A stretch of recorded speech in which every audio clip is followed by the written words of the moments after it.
Hello student, welcome to my new video. आज का video class 11th के स्टूडेंटों के लिए बहुत ही ज़्यादा इंपॉर्टेंट है, क्योंकि आज के इस वीडियो में एक इम्पॉर्टेंट सिद्धांत पर आज के इस वीडियो में हम डिस्कस करने वाले हैं, जो है आर्हेनियस का सिद्धांत। तो आर्हेनियस का क्या सिद्धांत है, आज के इस वीडियो में हम जानेंगे, पूरी तरीके से डिटेल में एक्सप्लेन करेंगे। मैं आपको विश्वास दिलाता हूँ आसानी तरीके से एक एक पॉइंट्स आपको समझ में आएंगे। तो चलिए जी स्टार्ट करते हैं और समझने का प्रयास करते हैं। तो सिंपल सा है, हमें यहाँ पे जानना है आर्हेनियस का सिद्धांत। मैं आपको सिंपल सी सबसे पहली बात ये बता दूं कि जो आर्हेनियस का सिद्धांत है, इसके ये जो है आपके जो बुक है उसमें दो तरीके से दिया गया है। देखिए, या तो सिंपल में कह देगा आर्हेनियस का सिद्धांत लिखिए, या आपसे कहते हैं आर्हेनियस का विद्युत अपघटनीय वियोजन सिद्धांत। दोनों का मतलब वही है। आज के इस वीडियो में हम इस पर एक्सप्लेन करेंगे। या तो आपके एग्जाम में आर्हेनियस का सिद्धांत कहे तब भी यही लिखना है, या कह दे आर्हेनियस का विद्युत अपघटनीय वियोजन सिद्धांत कहे तब भी लिखना है, या आपसे ये भी कह दे विद्युत अपघटनीय वियोजन का आर्हेनियस सिद्धांत लिखिए तब भी आपको यही लिखना है। समझ रहे हैं ना? क्वेश्चन घुमाकर कह सकता है, इससे कोई भी दिक्कत वाली बात नहीं होनी चाहिए आपको।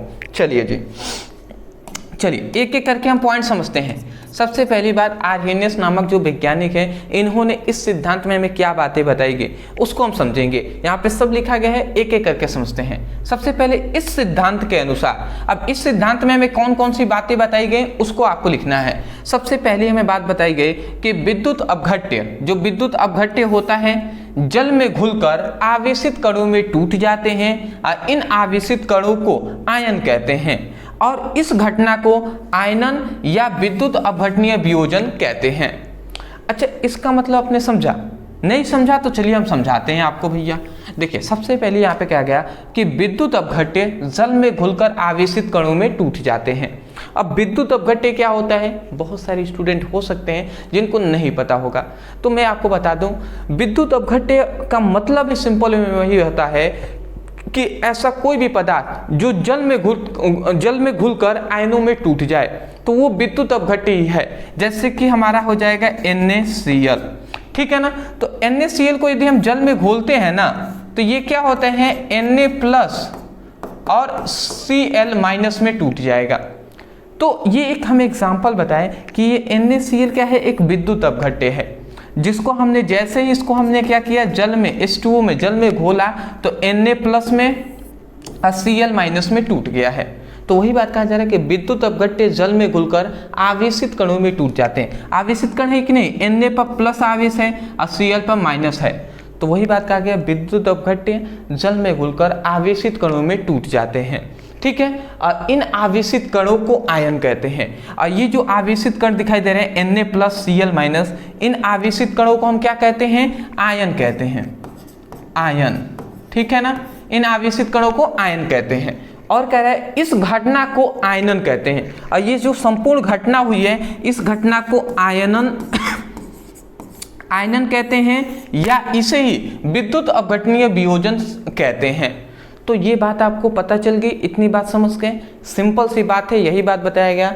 विद्युत अपघट्य जल में घुलकर आवेशित कणों में टूट जाते हैं और इन आवेशित कणों को आयन कहते हैं। ये जो आवेशित कण है इसे आयन कहेंगे, तथा इस संपूर्ण घटना को हम आयनन कहते हैं या विद्युत अपघटनीय वियोजन कहते हैं। आशा करता हूँ आपको समझ में आ गई होंगी। चलिए जी, इतना समझ गए हैं तो अब आते हैं आगे। चलिए, ये आप चाहें तो एग्जाम्पल यहाँ पे लिख सकते हैं, कोई दिक्कत वाली बात नहीं है, ये आप लिख लेंगे। पर ये जो हमने राउंड अप किया है ना, ऐसे आपको नहीं करना है, सिंपल सा लिखना है, ठीक है जी। पहला आपने इस नियम में पहली बात ये बताया गया, समझ गए हैं। दूसरा बात ये बताया गया कि धनावेशित कणों को धनायन, ठीक है, और ऋणावेशित कणों को ऋणायन कहते हैं। ऋणायन यहाँ पे न भी रहेगा, ठीक है ना, आप बना लीजिएगा। मतलब क्या है, यहाँ पे जो धनावेशित कण कौन सा है, तो यहाँ पे देख रहे हैं Na पर प्लस आवेश है और Cl पर ऋणात्मक आवेश है। तो वही कहा जा रहा है कि धनावेशित जो कण है, ये जो धनावेशित कण है इसको धनायन कहेंगे, मतलब इस वाले को धनायन कहेंगे और इस वाले को जो ऋणावेशित कण है इसे ऋणायन कहेंगे। इतनी बात समझ गए ना कि धनावेशित कणों को धनायन, ऋणावेशित कणों को ऋणायन कहेंगे। अगला कह रहा है फिर से तीसरा, यह हमारा तीसरा पॉइंट है। दूसरा समझ में आ गया होगा। तीसरा, दुर्बल विद्युत अपघट्य, ये अपघट्य ही है, ठीक है ना, यहाँ पे लिखा गया अपघट्य। तो दुर्बल विद्युत अपघट्यों के आयनों की क्रिया उत्क्रमणीय होती है। मतलब यहाँ पे ये कहा जा रहा है कि जितने भी दुर्बल विद्युत अपघट्य होते हैं उसमें जो आयनन की क्रिया हो रही है, जैसे ये क्रिया हुई है तो उसी को तो आयनन की क्रिया कहते हैं ना। तो दुर्बल विद्युत अपघट्य में आयनन की जो क्रिया होगी वो उत्क्रमणीय होती है। अब बहुत सारे स्टूडेंट हैं जिनको उत्क्रमणीय नहीं पता, जैसे कि यहाँ पे आपको बताऊँ एग्जाम्पल से, तो यही मैं एग्जाम्पल दे रहा हूँ। जैसे कि NaCl है, ठीक है ना, और ये Na+ और ये Cl- में टूट गया। तो समझिएगा यहाँ पे कह रहा है दुर्बल विद्युत अपघट्य, ये जो NaCl है ये दुर्बल विद्युत अपघट्य है, ठीक है ना। तो दुर्बल विद्युत अपघट्यों के आयनन की जो क्रिया है, ये Na+ और Cl- में टूटा है, आयनन की क्रिया है, तो आयनन की क्रिया उत्क्रमणीय होती है। उत्क्रमणीय का मतलब सिंपल से यही है कि इन मतलब NaCl से Na और Cl ये बना है, तो अगर हम चाहें तो इन दोनों को मिलाकर फिर से चाहें तो NaCl बना सकते हैं। मतलब ऐसी रिएक्शन जो अग्रिम दिशा में, आगे की दिशा में भी चले और पीछे की दिशा में भी चले, उसी को हम उत्क्रमणीय कहते हैं या उत्क्रमणीय अभिक्रिया कहते हैं। तो यहाँ पे यही कहा जा रहा है कि जो दुर्बल विद्युत अपघट्य होता है उसमें जो आयनन की क्रिया होती है वो उत्क्रमणीय होती है, मतलब इससे ये बनेगा और इससे ये बन जाएगा, ठीक है, समझ गए ना। चलिए चौथा, अगला कह रहा है कि किसी आयन का आवेश, किसी आयन का जो आवेश होता है उसकी संयोजकता के बराबर होता है। कोई भी आयन है, क्या हो गया भैया, लग रहा है कुछ काट दिया है, मुझे बहुत खुजली टाइप से यहाँ पे हो रही है। देखिए यहाँ पे एक बात कह रहा है, चलिए कोई नहीं, मैं माफ़ी चाहता हूँ ये बीच में आपको डिस्टर्ब करने के लिए। चलिए हम अपने टॉपिक पे थे, ठीक है ना, कोई दिक्कत वाली बात नहीं है। देखिए यहाँ पे कह रहा है कि किसी आयन का जो आवेश होता है उसकी संयोजकता के बराबर होता है। मतलब यहाँ पे पॉइंट्स ये है कि किसी आयन का आवेश उसकी संयोजकता के बराबर होता है।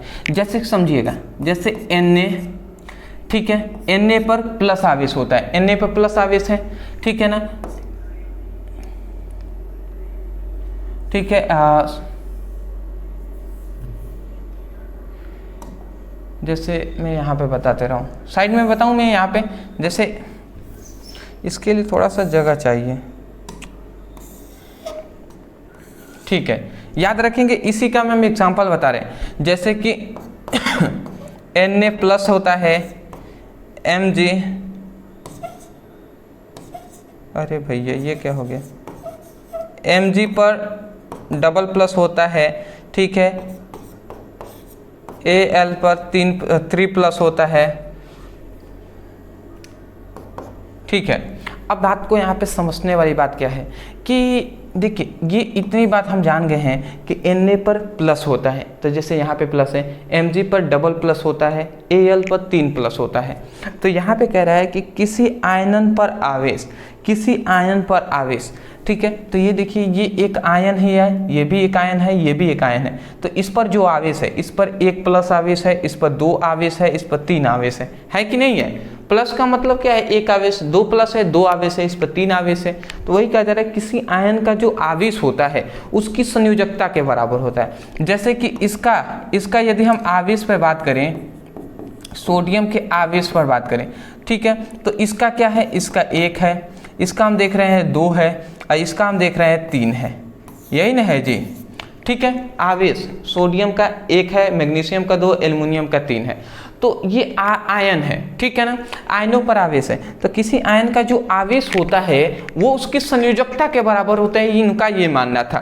तो देखिए इसकी अब संयोजकता भी हम निकाल के बता दे रहे हैं। तो देखिए सोडियम Na11 होता है, Na11, तो 2 8 1, 2 8 10 10 1 11। इलेक्ट्रॉनिक विन्यास निकालना जिनको नहीं आता उनको समझ में दिक्कत आ सकती है। इलेक्ट्रॉनिक विन्यास तोड़ेंगे तो पहली कक्षा में 2 इलेक्ट्रॉन, दूसरी में 8 इलेक्ट्रॉन, तो 10 भर गए तो बचा 1 ही ना, 11 है तो 10 भर गए तो 1 बचा तो 1। तो अंतिम कक्षा का हम देखते हैं कि अंतिम कक्षा में 1 इलेक्ट्रॉन आ रहा है, तो इसका मतलब इसकी संयोजकता जो होगी वो क्या हो जाएगी, इसकी संयोजकता 1 हो जाएगी। इसी प्रकार जैसे कि मैग्नीशियम है, मैग्नीशियम का 12 होता है तो 2 8 2 हो जाएगा, अंतिम में 2 आ रहा है तो इसका मतलब इसकी मैग्नीशियम की संयोजकता 2 हो जाएगी। इसी प्रकार एल्यूमिनियम है, 13 होता है तो 2 8 3 हो जाएगा, अंत में 3 आ रहा है तो ये 3 हो जाएगी संयोजकता। तो वही बात कहा जा रहा है कि किसी आयन का जो आवेश होता है उसकी संयोजकता के बराबर होता है। देखिए इसके आयन का आवेश 1 है तो 1 ही संयोजकता, 2 है तो 2, 3 है तो 3। बात समझ गए ना। अब जिन विद्यार्थियों को संयोजकता निकालना नहीं आता उनको तो दिक्कत होगी, तो उनके लिए मैं कहूँगा संयोजकता निकालना सीखे ब्रदर सर, इतना लिख कर यूट्यूब पर सर्च कर लीजिएगा, वीडियो हमारा मिल जाएंगे। ठीक है ना, आगे बढ़े। चलिए जी, इतना पहले स्क्रीनशॉट ले लीजिए, आगे बढ़ेंगे। और भी इस नियम में, इस सिद्धांत में हमें जानना है। ठीक और 2 पॉइंट्स हैं जिसको इस सिद्धांत में हमें लिखना है। देखिए चौथा के बाद ये हमारा 5वां पॉइंट्स आता है। कह रहा है कि विद्युत अपघट्य के विलयन, ये विलयन है, ठीक है ना। तो विद्युत अपघट्य के विलयन में विद्युत धारा प्रवाहित करने पर धनायन, जो धनायन होते हैं वो कैथोड की ओर तथा ऋणायन एनोड की ओर गति करते हैं। ठीक है, ये और लिख दिया गया है, और होगा और, ठीक है ना, यहाँ पे भी और होगा, और में समझ में आता है ना, ठीक है ना। ठीक है, तो यहाँ पे और गति करता है, इसके कारण विद्युत अपघट्य के विलयनों में विद्युत धारा प्रवाहित होती है। टाइपिंग में थोड़ी सी मिस्टेक है, आप सुधार कर लीजिएगा, बात आपको अभी आपको समझ में भी आ जाएगा। जैसे सपोज डेट ये एक बर्तन है, ठीक है जी। अब इसमें हमने क्या किया है, इसमें हमने विद्युत अपघट्य घोला है तो Na+, ठीक है ना। मैं इसको थोड़ा सा और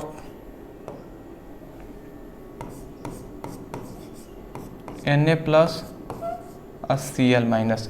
देखिए जैसे इसमें हमने विद्युत अपघट्य घोल दिया है NaCl, तो जब जल में विद्युत अपघट्य घुलेगा तो Na+ और Cl- में टूटेगा ना। तो इस बर्तन में पहले से मतलब जल है, तो जल में जैसे हमने इसको घोला है, जल में जैसे ही हमने इसको घोला है तो Na+ और Cl- में टूट गया है। अब इसमें क्या है, इसमें धातु के 2 प्लेट भी लगे हुए हैं। इसमें क्या है, धातु के 2 इस तरीके से प्लेट लगे हुए हैं, इसको इलेक्ट्रोड हम कहते हैं, ठीक है ना। ये आपको ये भी बात जाननी पड़ेगी कि इन दोनों को हमने उच्च बैटरी से जोड़ दिया है, ठीक है ना। तो इसको उच्च बैटरी से हमने जोड़ दिया है, तो यहाँ पे सिंपल सा है, इसको हम पॉजिटिव कहते हैं, इसको ऋणात्मक कहते हैं।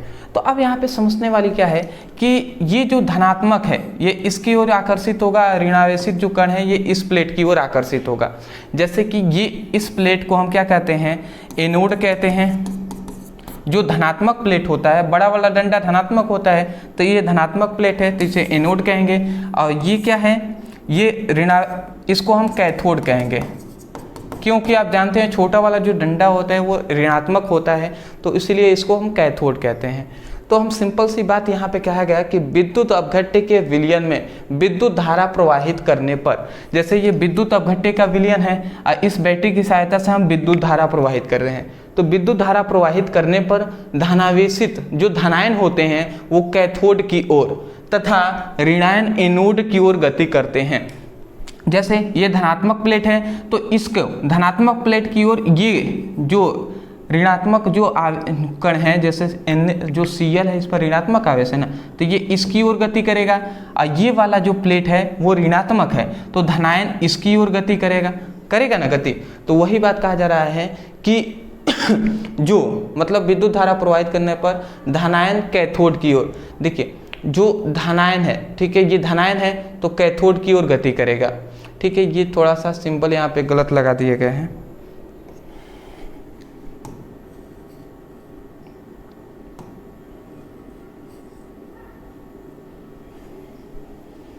ठीक है।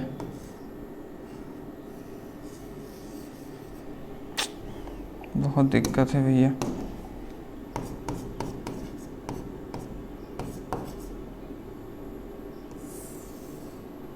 ठीक है, देखिए वही हम कह रहे हैं कि जो धनायन है, ठीक है ना, ये धनायन है तो धनायन किसकी ओर, कैथोड की ओर, इसकी ओर इधर गति करेगा, और जो ऋणायन है वो एनोड की ओर गति करेंगे।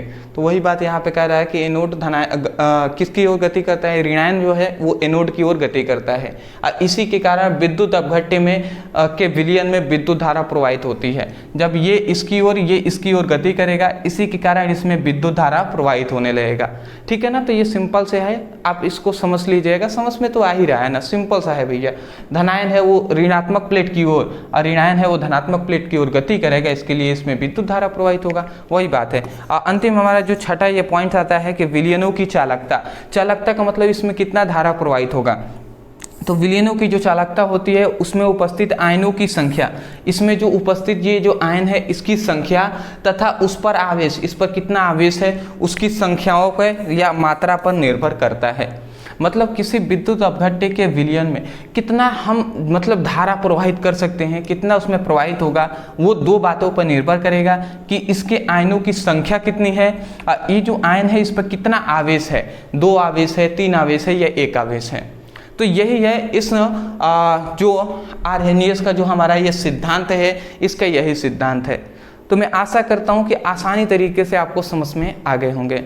अदरवाइज़ थोड़ी सी इधर वाले में थोड़ा सा मुझे अभी जाना है, इसलिए मैं ज़्यादा इस पर एक्सप्लेन नहीं कर पाया, टाइम की मेरी थोड़ी सी प्रॉब्लम थी। चलिए मैं आशा करता हूँ फिर भी आपको समझ में आ गई होगी। यदि समझ में आ गया है तो वीडियो को लाइक करके चैनल को सब्सक्राइब कर दीजिएगा, और कल मिलते हैं एक बेहतरीन टॉपिक के साथ एक नए वीडियो में। Thank you so much for watching this video. Thank you.